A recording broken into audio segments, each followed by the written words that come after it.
ராம் ராம். வாழ்க வளமுடன். Voice of காஞ்சி நேயர் அனைவருக்கும் இனிய மாலை வணக்கம்.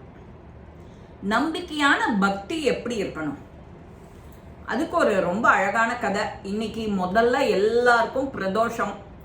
நம்ம சிவாய வாழ்க, நாதன் தாழ் வாழ்க. உங்களுக்கு ஏற்கனவே புரிஞ்சிருக்கும் இதை ஆரம்பிச்சுட்டு இன்னைக்கு இது சொல்றேன்னு. இன்னைக்கு சிவனை பத்தின ஒரு பக்தி, ஒரு நம்பிக்கை எப்படி இருக்கணும், சிவபக்தின்னா எப்படி இருக்கணும். ஒரு காட்டுல கணவன் மனைவி 2 பேரும். அவன் வெட்டியான். அவனுக்கு வேலை பொணத்தை எரிக்கிறது. பொணத்தை எரிச்சு சாம்பல் அதெல்லாம் அப்புறப்படுத்துறது. ஒரு நாளைக்கு இந்த மாதிரி பண்ணிட்டு இருக்கும்போது, குழி வெட்டும் போது பொணத்துக்காக அங்க அப்போ ஒரு சிவலிங்கம் கிடைக்கிறது. ஆஹா, நம்ம தோன்றும் போது சிவலிங்கம் அழகா கிடைக்கிறது. அது பார்க்கறதுக்கும் ரொம்ப அழகா இருக்கு, ரம்மியமா இருக்கு. அழகான சைஸு, தூக்குற மாதிரி, வைக்கிற மாதிரி, அணைச்சிக்கிற மாதிரி, கொஞ்சற மாதிரி, அப்படி ஒரு சிவலிங்கம் அவனுக்கு கிடைச்சு. இவனுக்கு பக்தினா என்னன்னு தெரியாது, சிவலிங்கம் கிடைச்சதுனால நாம என்ன பண்ணணுங்கிறது தெரியாது. அவனுக்கு தெரிஞ்சது நம்ம கிட்ட தான் சாம்பல் நிறைய இருக்கே, பொணத்தை எரிச்ச சாம்பல். அதுவும் நல்ல வேலையா இது ஒரு பேசிக் விஷயம் அவனுக்கு தெரிஞ்சிருக்கு, சாம்பலால அபிஷேகம் பண்ணலான்னு. ஏன்னா சாம்பல் நாம விபூதி இட்டுக்கிறது சாம்பல் தானே. அவனுக்கு அது தெரிஞ்ச உடனே சந்தோஷமாயிடுறான். நம்ம கிட்ட இருக்கிற சாமான் தான் கடவுள் நமக்கு அனுகிரகம் கொடுத்துருக்காருன்னு நினைச்சுட்டு சந்தோஷமா கணவன் மனைவி 2 பேரும் திவ்யமா அபிஷேகம் பண்ணிட்டு தான் அன்னைக்கு பொழுது ஆரம்பிப்பா. அன்னைக்கு வேலையை முடிச்சுட்டு சாப்பிடுவான், சுத்த பத்தமா பண்ணிட்டு. இப்போ அவ பண்ணிட்டு இருக்கிறது பொணத்தோட சாம்பல். ஒரு பொணம் எரிச்சா என்ன சாம்பல் கிடைக்குமோ அதை அப்படியே சிவலிங்கத்து மேல கொட்டிடுறான். இந்த மாதிரி அவளுக்கு பண்ணிட்டு இருக்கும்போது ஒரு தடவை ஒரு காத்தும் மழையுமா வந்துடுறது. இவன் சேர்த்து சேர்த்து வைக்கிற இந்த சாம்பல் அந்த மழையில கரைஞ்சி வீணா போயிடும். அச்சிச்சோ, நமக்கு சிவலிங்கத்துக்கு அபிஷேகம் பண்ண விபூதி இல்லையே அப்படின்னு இவ 2 பேருக்கும் கவலை வருது. அப்ப இவன் என்ன மனைவி கிட்ட சொல்றான், நான் வராட்டிக 10 ஒரு 25 வராட்டியை எடுத்துன்னு வரட்டி அதை எடுத்துன்னு நெருப்பு வைக்கிறான். மனைவி கிட்ட சொல்றான், நான் இந்த நெருப்பு வராட்டி நெருப்புல குதிச்சுடுறேன், அதுல நிறைய சாம்பல் கிடைக்கும், அதை நிறைய எடுத்து வச்சுண்டு நீ சிவலிங்கத்துக்கு அபிஷேகம் பண்ணு அப்படின்னு சொல்றான். அவ சொல்றா, இல்ல நீங்க போயிட்டா வர பொணங்கள்லாம் தேங்கி போயிடும், எரிக்க முடியாது. இதே நான் குதிச்சேன்னா உங்களுக்கு சாம்பலும் கிடைக்கும், பொழப்புக்கு வேலையும் நடக்குமே அப்படின்னு சொல்லிட்டு அவ சட்டுன்னு எதிரே பார்க்கல, போய் குதிச்சுடுறா அந்த தீல. அந்த நாட்டு அரசனுக்கு இந்த விஷயம் போறது. இந்த மாதிரி வெட்டியான் இருக்கான் நம்ம ராஜ்யத்துல, அவனுக்கு ஒரு நாளைக்கு பொணத்தை தோண்டும் போது நல்ல சிவலிங்கமா கிடைக்கிறது.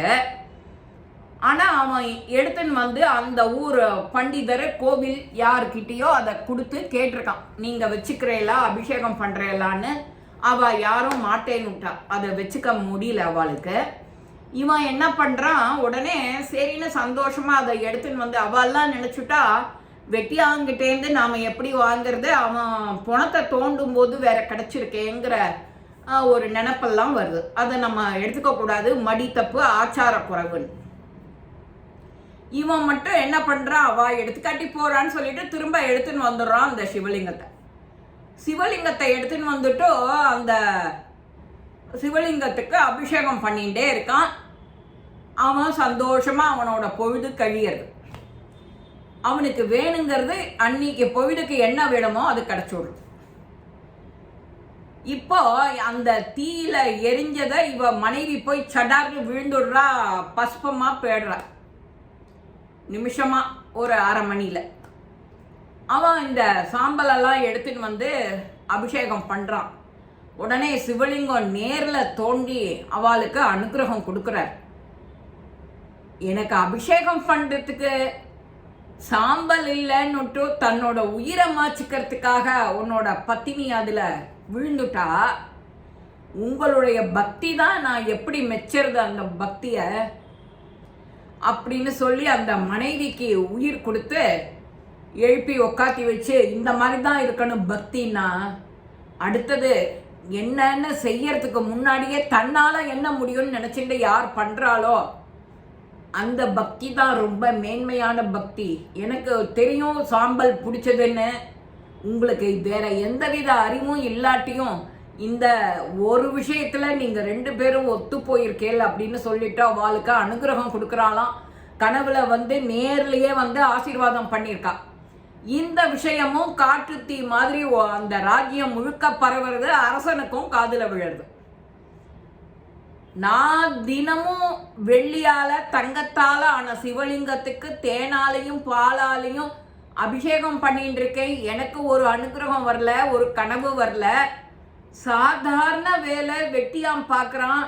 அவனும் என்ன பண்றான், அங்க கிடைக்கிற பொணத்துக்கு எரிச்ச சாம்பலை கொண்டு போய் அபிஷேகம் பண்றான்.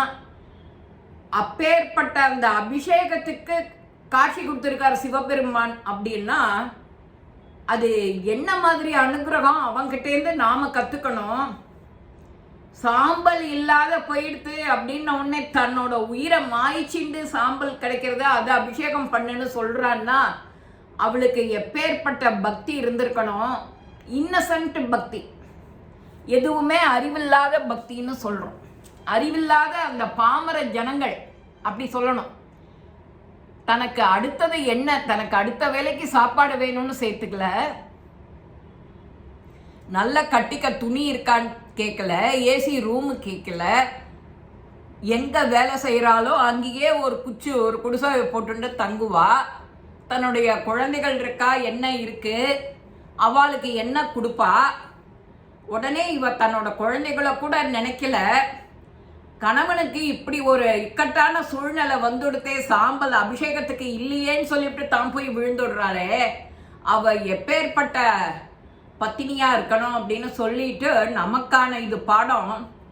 பக்தி ரசம்னா அப்படி இருக்கணும். அடுத்த வேலை நமக்கு ஒன்றும் இல்லாட்டியும் டக்குன்னு உயிரை மாய்ச்சிட்டு இந்தா சாம்பல்னா அவ கொடுக்குறான்னா அவ பக்தி எப்பேற்பட்ட பக்தி.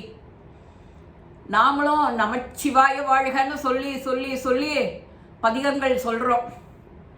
எங்கெங்க சொல்லணுமோ அங்கெல்லாம் போயின்னு இருக்கோம். ருத்ராட்சம் போடுறோம். ருத்ராட்சம் போட்டுண்டா அது அவ்வளவு மடியா இருக்கணும்.